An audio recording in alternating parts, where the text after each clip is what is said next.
The Eagles. Notice I waited. I did the Steelers first. Can't call me a homer. I'm not going to spend too much time on this game because it was a blowout. It was a boat race. I mean, it was an absolute walk into your trap, take over your trap, in the words of Kirk Cousins. 40 points a game the last 5 games. That's what Dallas has been giving up at home. It's a house of horrors. I tell you all this sometimes. My old coach, Greg Williams, who some might call infamous. This has nothing to do with that whole thing. That's my dog, by the way. So he used to say, lock the gates. Lock the gates.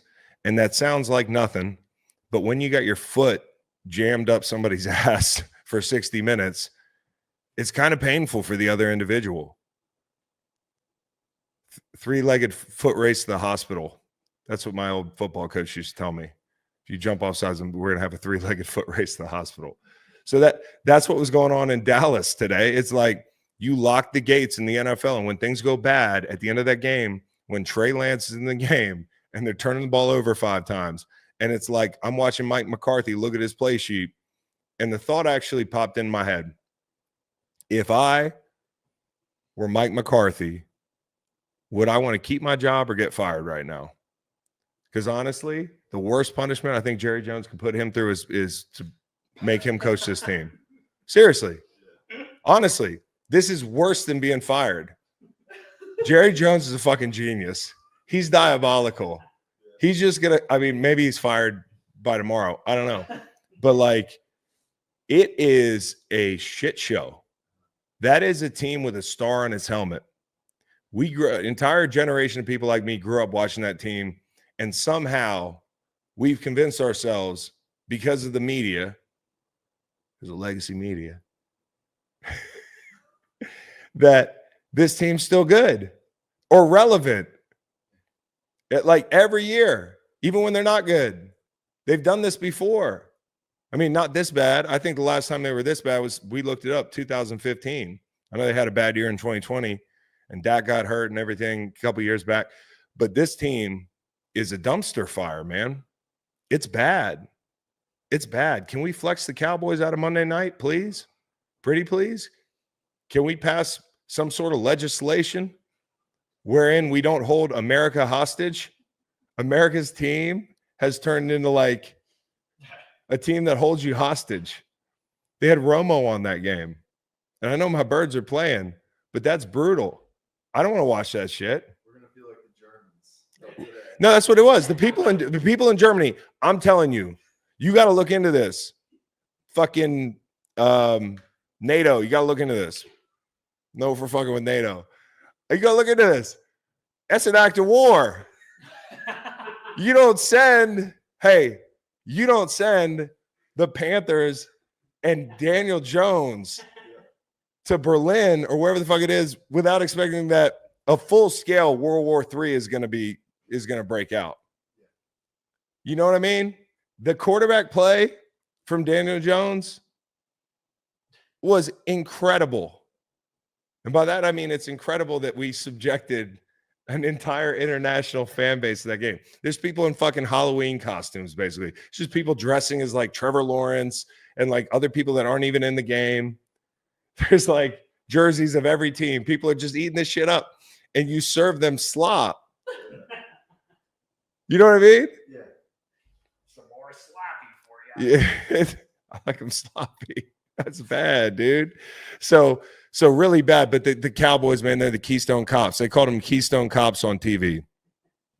There were Eagles chants in the press box that you could hear in the press box at AT&T Stadium. CeeDee Lamb got blinded by the sun. Your owner, I'm going to build the biggest stadium. It's going to have the biggest fucking hole in it directly where the sunlight seeps in at every late window 4 p.m. game. I'm going to blind my players. And it's just going to be them that have to deal with it. He couldn't see the ball. It's like poetry, dude. That stadium sucks. It's just too much, dude. It's too much. Case in point, the solar death ray that hit CeeDee Lamb in the face, dude. It's crazy. It's like right in the end zone. So Jalen Hurts looked really good in some spots, man. And I think he has looked. I would make a case for Jalen Hurts generally looking as good as he looked in a year, as of late.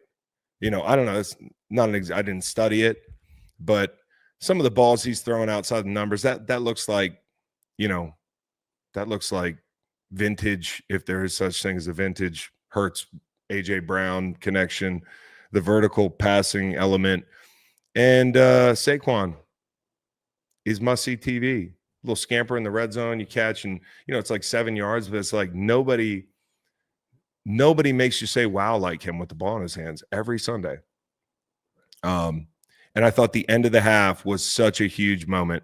You talk about this team hadn't won in Dallas in a while. Like, it's just not something they do generally, right? Like, Dallas has been a house of horrors.